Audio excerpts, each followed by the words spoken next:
안녕하세요. 놀라운 논란의 미스터 논란입니다. 손흥민 선수가 뛰고 있는 토트넘 소식 전달드리도록 하겠습니다. 이 토트넘과 에버튼의 경기가 내일 11시에 예정이 되어 있죠.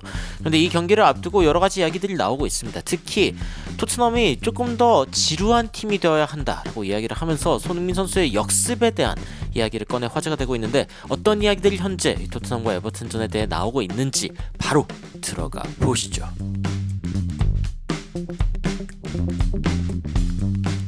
다가오는 토트넘과 에버튼 경기에서 에버튼의 선발 라인업 예측입니다. 칼버트 르윈을 앞에 세운 상태로 두쿠레, 그리고 은디아예, 게예, 망갈라, 해리슨, 마이콜렌코, 그리고 브랜스 화이트, 타코스키, 영, 그리고 픽포드 키퍼가 나설 것으로 예상이 되고 있고, 그리고 토트넘 같은 경우에는 도미닉 솔랑케를 앞세운 상황에서 손흥민, 브레넌 존슨, 데앙 클루셉스키, 메디슨, 베르발, 그리고 스펜스 그레이드라고 하신 포로, 킨스키가 나설 것으로 보이고 있지만, 사실은 토트넘의 이후에 좀 보도가 되는 바에 따르면은 브레넌 존슨은 이날 뛸 수 없는 것으로 알려져 있고요. 그리고 아치그레이를 대신해서 뛸 수 있는 선수가 하나 생겼죠. 지금 벤 데이비스가 이제 뛸 수 있다라고 이야기가 나오고 있는 상태이기 때문에 이 자리에 그레이가 뛸지 아니면은 벤 데이비스가 뛰게 될지는 좀 지켜봐야 될 것 같습니다.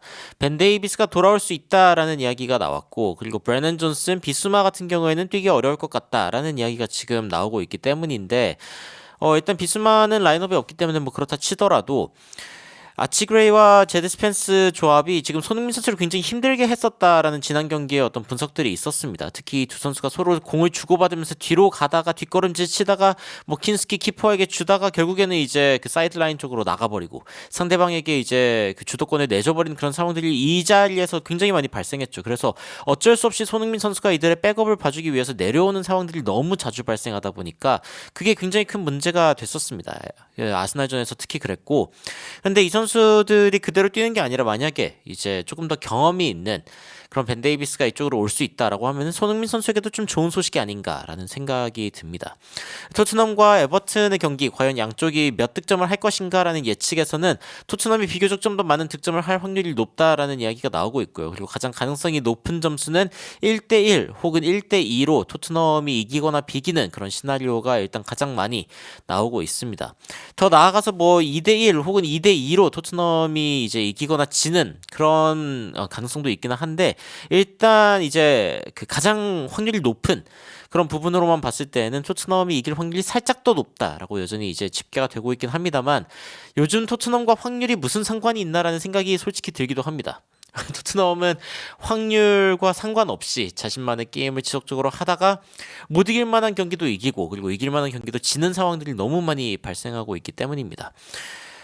여러 부분은 이제 부상자 때문이라고도 이야기를 할 수 있겠죠. 뭐 벤 데이비스가 일단 돌아오는 것도 그렇고, 수비진에 너무나 많은 선수들이 지금 못 뛰는 상황인 게 문제가 되고 있는데, 브레넌 존슨까지 못 뛰게 된다라고 하면은 이제 공격진에도 좀 문제가 생길 수 있는 그런 가능성이 있습니다. 왜냐면은 최전방에 손흥민, 솔랑케, 그리고 여기에 누구를 대처할 수 있는가? 너울 선수가 없습니다. 너울 선수가 지금 없는 상황인데, 그렇다고 이제 양민혁 선수가 갑자기 출전할 수 있는 가능성이 있냐? 제가 봤을 때는 여전히 그런 상태는 아닌 것 같아 보이기는 하지만요.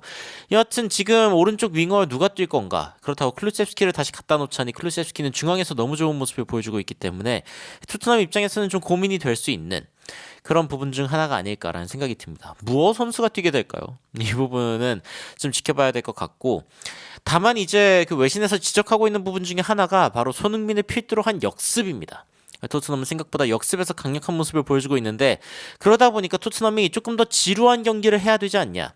다시 말해서 조금 더 무승부를 많이 하더라도, 혹은 조금 덜 뛰더라도, 혹은 코너킥을 이제 멀리 차버리는 뻥축구 느낌을 좀 구사하더라도 조금 더 지루한 축구를 할 필요가 있지 않은가라는 이야기가 애슬레틱에서 나오고 있습니다. 다른 언론이면 그러려니 하겠는데, 또 애슬레틱에서 이런 자료가 나왔기 때문에 어떤 이야기들을 하는지 좀 살펴봤습니다. 포스테코글루 감독은 all or nothing, 모든 걸 쟁취하거나 아니면 모든 것을 잃거나, 아주 극과 극의 스타일을 가지고 있는데, 이기고 있을 때도 경기를 가장 빨리 시작하는 팀이 바로 토트넘이고요. 그리고 골킥을 할 때 단 4.6%만이 이제 롱킥이었던, 이런 부분들이 아주 많은 이 통계를 바라보고 있는 사람들을 경악하게 만드는 그런 자료 중에 하나이기도 하죠. 오픈 플레이 상황에서도 골키퍼들이 단 13.3%밖에 멀리 차지 않는데 이 수치는 바르셀로나의 11.1% 이후로 가장 낮은 수치라고 이야기를 하고 있습니다. 그러니까 토트넘만큼 롱킥을 구사하지 않고 있는 팀은 딱 한 팀, 바르셀로나밖에 없다라는 것이고요. 그리고 이제 바르셀로나 같은 경우에는 그래도 압박을 잘 견뎌서 괜찮을 수도 있는데 토트넘은 이 최후방에 너무 어린 라인이 이제 존재하고 있기 때문에 압박을 견디지 못하면서 무너지는 장면들도 심심찮게 나오고 있습니다. 실제로 보면은 토트넘의 구엘리모 비카리오 선수가 이제 그 패스한 모든 그런 경우를 다 봤을 때 일단 골킥 상황에서는 거의 뭐 박스 안쪽에서 해결하고 있다라고 볼 수 있죠. 동료 센터백에게 주고 빌드업해 나가는 그런 장면들이 일반적이라고 이야기할 수 있고, 그리고 이제 오픈 플레이 상황에서는 자신의 살짝 앞쪽인, 그러니까 수비 1선에게 패스하는 게 거의 대부분이다.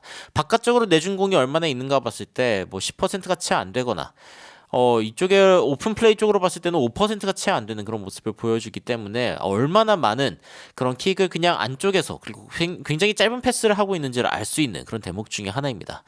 그런데 이제 외신에서는 이런 부분들이 토트넘이 좀 억지 부리고 있는 거 아니냐. 특히 이제 최전방에 도미닉 솔랑키라는 굉장히 비싼 6,500만 파운드를 주고 본머스에서 데려온 선수가 있다라는 점을 감안할 때 롱킥을 안 쓰는 것은 사실상 낭비가 아니냐라는 이야기가 나오고 있습니다.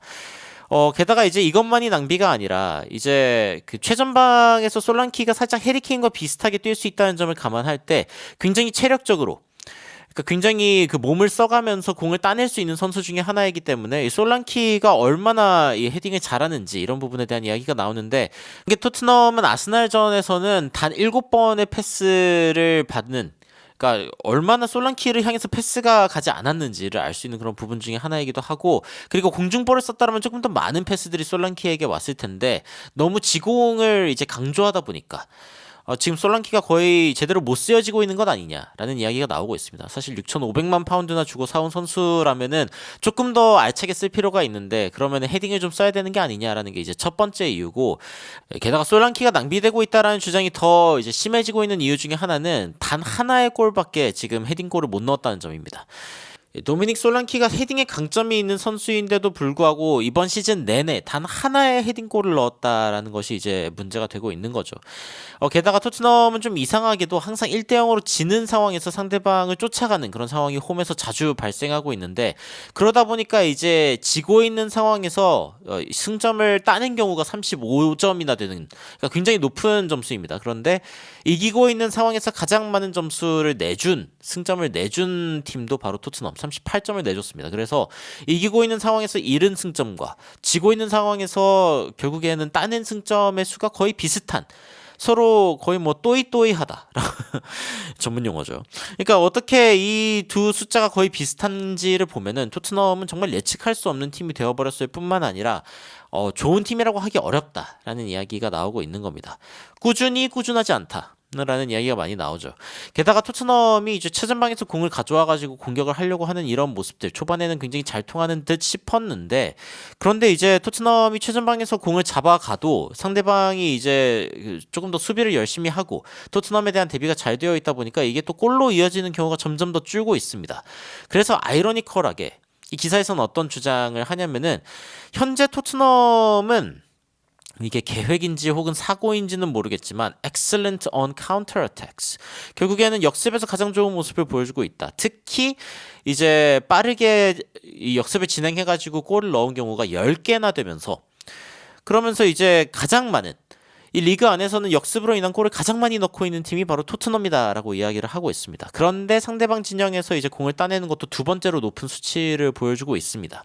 그러니까 포스테코글루 감독이 팀에게 원하는 것과 포스테코글루 감독이 원치 않더라도 팀이 자연스럽게 잘하는 부분이 비슷하다기보단 다름에 가깝다. 그러니까 포스테코글루 감독은 조금 더 팀이 전방 압박을 하고 공을 뺏어내가지고 상대방이 웅크려 있을 때에도 어떻게든 뚫어가지고 넣기를 바라는 그런 팀인데, 근데 토트넘이 자연적으로 잘하는 것은 상대방이 무방비 상태일 때, 특히 우리의 진영에 와 있을 때 토트넘이 역습을 진행하면서, 특히 손흥민 선수가 역습에 굉장히 능한 선수이지 않습니까? 패스도 잘하고 마지막 마무리도 잘하고요. 이런 부분들을 잘 활용했을 때 가장 많은 골이 나오는 팀이기도 하다라는 점을 지적하면서, 이 감독이 원하는 것과 팀이 잘하는 것이 좀 다르다라는 이야기들이 나오고 있습니다. 게다가 뭐 당연한 것은 토트넘이 조금 더 공격적인 선수가 많이 필요하다는 거죠. 지금 손흥민 선수를 지속적으로 이제 쓰면서 버티고 있는데 히샬리송도 저번에는 또 윙으로 쓰고요. 그러니까 얼마나 지금 자원들이 제대로 돌아가고 있지 않은지를 보여주고 있는 부분 중에 하나인데 이러다 보니까 토트넘이 자연적으로도 승점이 낮을 수밖에 없는 점, 게다가 14위까지 기록하고 있는 것은 진짜 2008, 2009년 이 성적 이후로 진짜 유례가 없는 최악의 그런 승점을 기록하고 있다라고 이야기가 나오고 있습니다. 손흥민 선수도 이 부분에 대해서는 지적을 했죠. 그래서 이제 이 기사에서 결론적으로 이야기하고 있는 게 뭐냐면은 포스테코글루 감독이 뭐 재밌는 축구를 하고 있고 뭐 닭공 다 뭐 괜찮은 이야기일 수 있지만 직접적으로 이제 인터뷰에서 그런 이야기를 했습니다. 실용주의에게 줄 수 있는 어떤 공간이 많이 있기는 하지만 나는 단지 그 부분에 대해서 관심이 없다. 그러니까 본인은 실용적일 생각이 없다라고 이야기를 한 거지만 토트넘은 조금 더 지루한 경기를 통해서 좀 실리를 챙기는 게 맞지 않나라는 이야기가 이제 외신을 통해서 나오고 있는 겁니다. 손흥민 선수 이번 경기 이제 조금 더 잘 뛸 수 있겠죠. 아무래도 이제 히샬리송이랑 교체가 되면서 풀타임 소화하진 않았기 때문에 그래서 이제 에버튼전에서 분명히 조금 더 좋은 모습을 보여줄 거라고 예상이 되지만 토트넘의 경기 자체가 예상이 되지 않습니다. 과연 잘할지 못할지 이 어린 선수들을 백라인으로 꾸리면서 지속적으로 같은 스타일을 유지하는 게 맞는지 그리고 존슨이 없으면 도대체 이 대신 잇몸으로 누굴 채워 넣을 건지 어쩌면은 여기에 이제 히샬리송 그리고 반대편에 손흥민 선수가 서는 이상한 광경을 또 볼 수 있을 것 같다라는 생각이 들 정도로 지금 토트넘은 쓸 수 있는 자원이 없다라는 게 대부분의 생각입니다. 게다가 이제 토트넘 팬들도 안제 포스테코글루 감독을 직접적으로 비판하지 못하는 가장 큰 이유 중에 하나가 지금 토트넘의 자원이 너무 부족하다. 이 선수 자원이 너무 부족하다라는 이야기가 지속적으로 나오고 있는 거거든요. 근데 1월 이적 시장은 역시 또 선수를 데려오기가 쉬운 그런 타이밍이 아닙니다. 물론 이제 킨스키 키퍼를 데려온 건 잘했다라는 생각이 들기는 하지만 말이죠. 여러분들은 조금 더 토트넘이 좀 지루한 그런 전술을 써야 된다라고 이야기하는 혹은 조금 더 실리적인 어떤 접근을 해야 된다라고 지적하고 있는 외신의 이 소식에 어떤 생각이 드시는지 굉장히 궁금합니다. 댓글로 의견 남겨주시면 더욱 흥미롭고 재밌는 소식으로 찾아뵙도록 하겠습니다. 이상 놀라운 논란 미스터 논란이었습니다. 시청해주셔서 감사합니다.